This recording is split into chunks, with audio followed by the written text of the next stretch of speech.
Now, I'm very excited today. We have a special guest in the studio or online with us, Christine Foggiato. Welcome. Thank you for having me. Excellent. Now, we just had a bit of a glitch, so, all my improv stuff's gone. However, I am genuinely excited to have you here because we did speak the other day, and I'm going to learn so much from you. I know that. And I think everyone listening is going to learn a lot from you as well.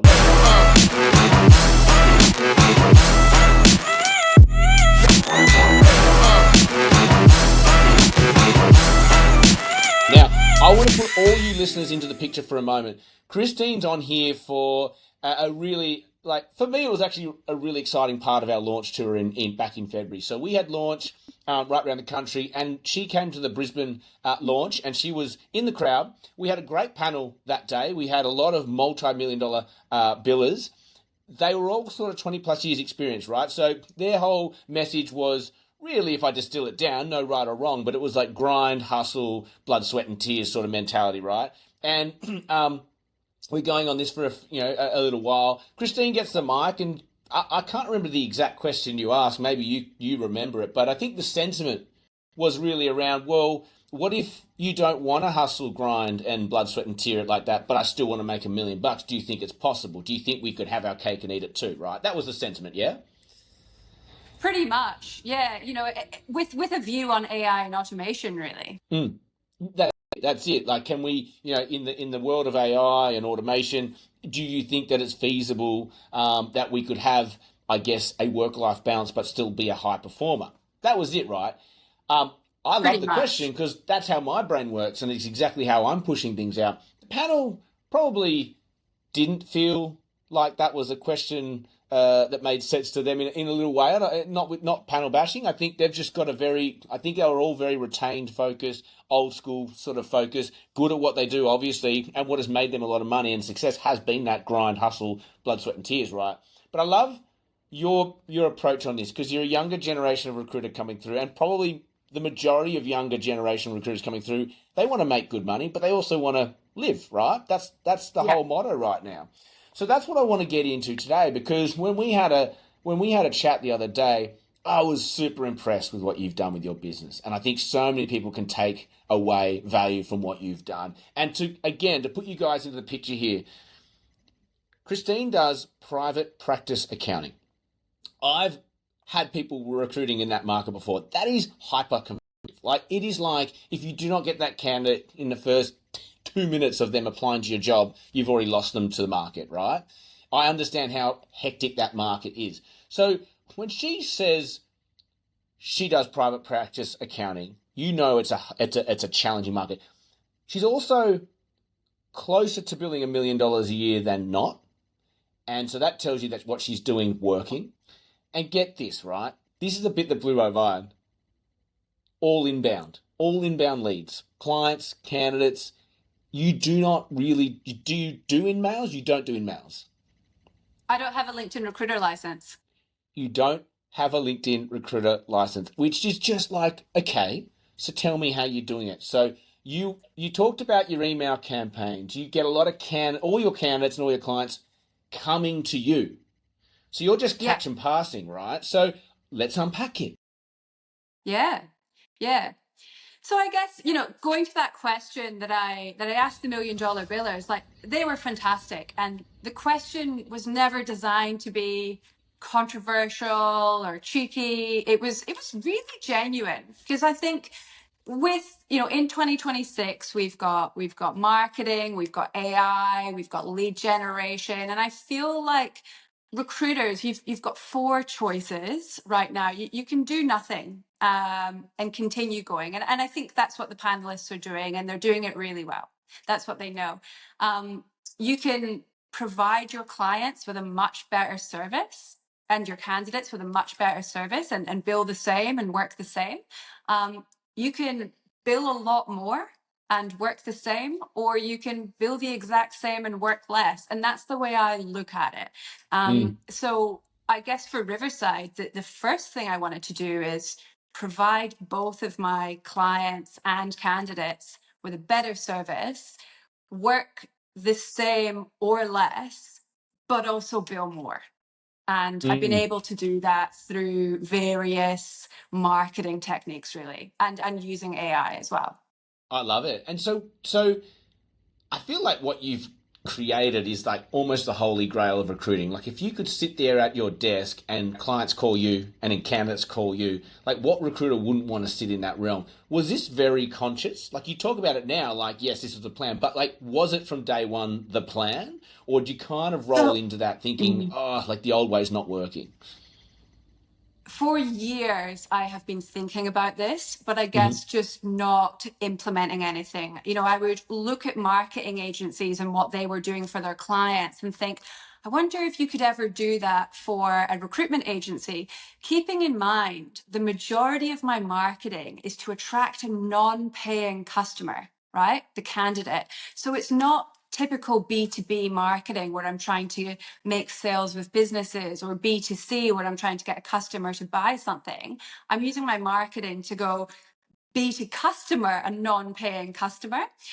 So, for years I wondered if it was possible. I assumed it was not, because everything I learned in recruitment my first 5 years was client visits, smash the phones, business development calls, cold calls. And I still see LinkedIn posts from recruiters, and I still listen to podcasts. And it's like, and they take the mick almost. They say, oh, you're still having to do cold calls. And they say, yeah, of course, we're still doing cold calls. Like that will always be the way in recruitment.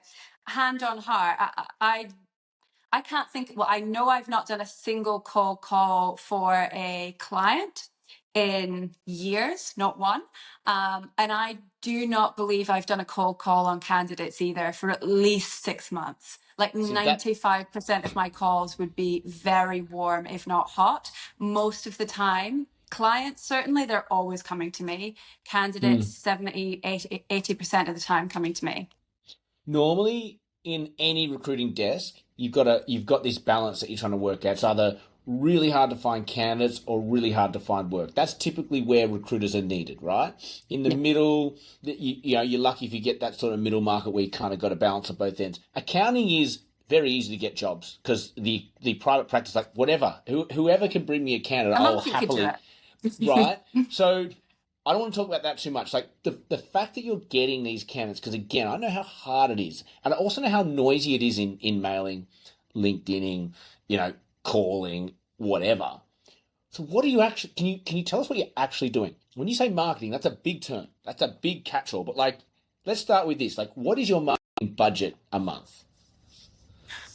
It's a really good question, and it goes up and down. I've just ended a contract on a $50,000 a year videographer. That was going really, really well. I think after 6 months, of 25K, I think I did get a return on investment, but I've chosen to put my money elsewhere. But what am I doing? I am doing a little bit of absolutely everything. Okay. So the first thing it was, well, accountants, the only social media they use at work is LinkedIn. So how am I on LinkedIn and staying front of mind there? I started by doing storytelling posts, lots of posts around candidate stories, really unpacking on those posts what a lot of other recruiters weren't talking about. Obviously, very flattering, but 6 months later, all my competitors started to do that too. And I thought, all right, how do I stay well ahead of them? Always to be the first one. So that's when I've moved into videos. So really, it is about having the marketing there, being front of mind on all your socials, including LinkedIn, including email inbox as well, and then converting that into revenue generation Mm. by providing an opportunity for those leads to come into you, whether that be via candidates or clients. So do you advertise jobs? Do you I use? do sometimes, probably one a month. I will pop up on Seek. I advertise jobs via LinkedIn tiles on my Riverside Recruitment page, and I do not advertise jobs on LinkedIn via paid advertising. Incredible. I So my love this Seek so much. budget's about $20,000 a year, but that's Hmm. actually more so that I've got access to the back end of Seek. Yeah, the premium talent search, which Yeah. which makes a lot of sense for what you do. I want to stick on this, right? I want to stick on the marketing side. And again, like I know I'm asking you to tell us everything you do, but the beauty of marketing is that it's kind of visible at the same time, right? It's not really cloak and dagger. If anyone really wanted to look, they could find it. What would be that breakdown for you in terms of videos versus like, how many LinkedIn story posts are you doing a day, email marketing? Like, what does that breakdown ratio look like for you? Is it like once a week you do something? Is it like four times a Yeah. day? So in 2025, I committed to posting on LinkedIn twice every single day. That was full on. Mm, But I was able to grow a great following there. 2026 posting to one a day. 2 weeks ago became a LinkedIn top voice. So for most people that means nothing, but for a recruiter, I was over the moon. I was jumping for joy. I was like, yes. amazing, amazing. um, and so, posting everything on there and really moving away from typical recruiter posts. So, even when I first engaged my marketing agency, they assumed that I wanted to sit on camera and talk about resumes and talk about interview tips. And I'm like, that is all irrelevant to the passive Mm, market. What I need to be doing is speaking to accountants who aren't looking for jobs, right? What mm, are they actually interested in hearing about? So every single one of my posts on LinkedIn and as part of my marketing strategy, it's got nothing to do with the active candidate market. It's all targeted at the passive market. So when they do decide it's time to look for a job, they simply can't look past me. mm. Yeah, sure, they might go and use one of my competitors and look, there's plenty of work for all, but I can guarantee they've at least thought of contacting Riverside because you know uh, you can't go onto LinkedIn without seeing me. Like I'm front of mind every day. I love it. Give me an example of what a passive accountant is looking for. Like what makes them thumb stop? They call it. What makes them stop and read your post? Like what is it? Have you tapped into that? Is it still a guess? No, so I think I genuinely don't think accountants and accounting firms know an awful lot about the accounting industry, if I'm honest. Mm. So, Yep. sure, they're very good at being accountants. They're very good at being accountants for their clients who might be in aged care or construction. They probably know an awful lot about those industries. But ask your average accountant how large the accounting industry is. They don't know. They probably couldn't tell you. They don't know about anything. So I'm actually out there educating people on the accounting industry. Why? Because it gives them trust that I know exactly everything there is to know about the accounting industry. And as a recruiter, I do. If there is Mm. a conference, I'm there. If there is an educational workshop designed for accountants that could teach me more about that industry, I'm there. So I decided to just go all in, educate myself on knowing absolutely everything. And why don't I just share that with the LinkedIn community and educate them too?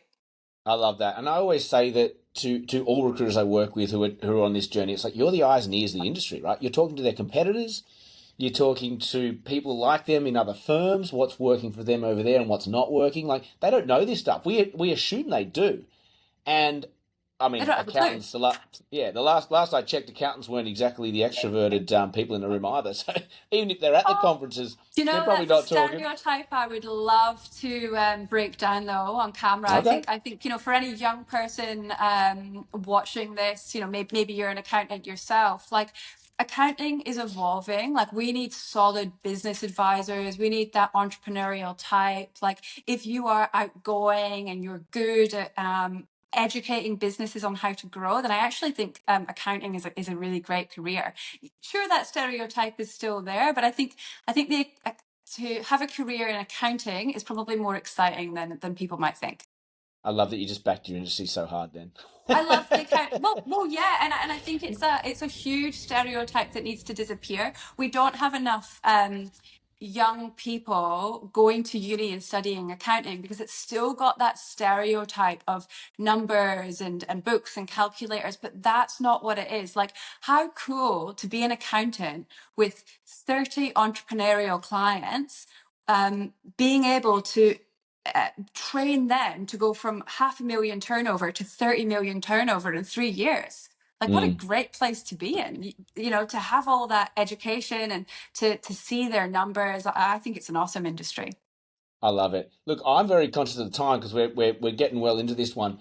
I'm curious how your journey's going with the work-life balance. You're talking like what you've just gone through has just got me so excited for so many different reasons. But how's your journey going? Because it's great to say this is what I'm aiming for, but like, what does your work week look like? Is it 60 You know, hours a week, or have you got do it you want the down? highs or the lows? I want everything.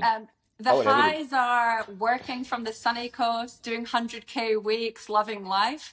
The lows are 5 roles getting turned down in a row, sleepless nights, heart palpitations. Mm, What do you want? Like, I'm not going to pretend that it's all amazing. Like, look, work-life balance, I am so, blessed, if you will. Like, I've got my husband quit his job to support the business. He's able to do that sort of drop off and everything. I work part-time during school holidays. At Christmas and those holidays, like, I make the most of it because it is the only time that I can switch off. That's mm, the issue as a business owner. If you've got the flu, tough. You're working. hmm You're on holiday, tough. You're working. But look, work-life balance is good, but I think any small business owner knows that there will be sleepless nights. mm. You might have 50 grand worth of outstanding invoices that are all 2 weeks overdue and cash flow's tight. Like, business isn't always going to be easy, right? Well, at least you've got a good realm of advisors on tap to help you through it. Well, truly. On the phone front, hey, can I ask a quick question? Look, Christine, that was an amazing episode. Thank you so much for jumping on. Look, guys, we're going to wrap it up there. Like, share, subscribe, helps us grow. If you are an accountant in our networks, follow Christine. She's clearly good at what she does. Well done. Thank you very Thank much. you. Thank you so much for having me. All right. All right. Have a good one, guys. As always, have an amazing day and may all your deals come true.